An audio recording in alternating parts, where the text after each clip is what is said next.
সে একসঙ্গে বিজেপির সঙ্গে করছে, আর এক সঙ্গে বিজেপিকে সমর্থন করছে, আর এক সঙ্গে করছে, কখনো প্রধানমন্ত্রীর সঙ্গে সিটিং করছে তার ভাইপোর জন্য, এইসব করে যাচ্ছে। আমি বলতে চাইছি, আমি দীর্ঘায়িত বক্তৃতা করব না, আমি শুধু অসুস্থ এমনিতেই, কোথাও আমি দীর্ঘ বক্তৃতা করব না।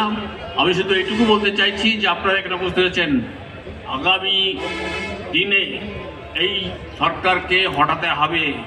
এই সরকারকে যদি হটাতে না হয় তাহলে চুরি আরও বেড়ে যাবে, গরিব মানুষের কোনো কাজ হবে না। কেন্দ্রীয় সরকার, কংগ্রেস সরকার যেসব আইন কানুন করেছিল, সে আইন করের ফায়দা গরিব মানুষদের জন্য। ডক্টর মনমোহন সিং প্রধানমন্ত্রীর আমল থেকে যা হয়েছে, রাজীব গান্ধী যা করেছে, যেগুলো হয়েছিল সেগুলো বাস্তবায়িত হবে না।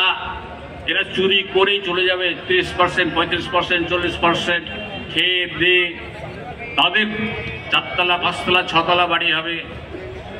গরিব মানুষ যেখানে ছিল সেখানেই থাকবে। আমি শুধু এটুকু বলতে পারছি যে আপনারা কংগ্রেসকে শক্তিশালী করুন, সবচেয়ে পুরনো রাজনৈতিক দল, যারা বিশ্বাস করে গণতন্ত্রে, যারা বিশ্বাস করে প্রজাতন্ত্রে, যারা বিশ্বাস করে সংবিধানে, সেই কংগ্রেস দল করুন। গান্ধীজির দল, জওহরলাল নেহরুর দল, ইন্দিরা গান্ধীর দল, রাহুল গান্ধীর দল, অধীর চৌধুরীর দল, এই দলকে আপনারা সমর্থন করবেন আগামী দিনে। এই কয়েকটা কথা বলে আপনাদের সকলকে শুভেচ্ছা জানিয়ে আমি আমার বক্তব্য শেষ করছি।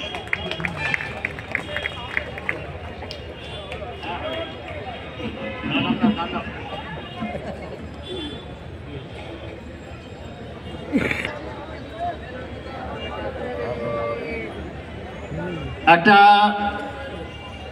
সুদূর ফারাক্কা থেকে, যেখান থেকে এই জেলা শুরু হয়েছে, সেখান থেকেই আমরা শুরু করছি অধীর চৌধুরীর নেতৃত্বে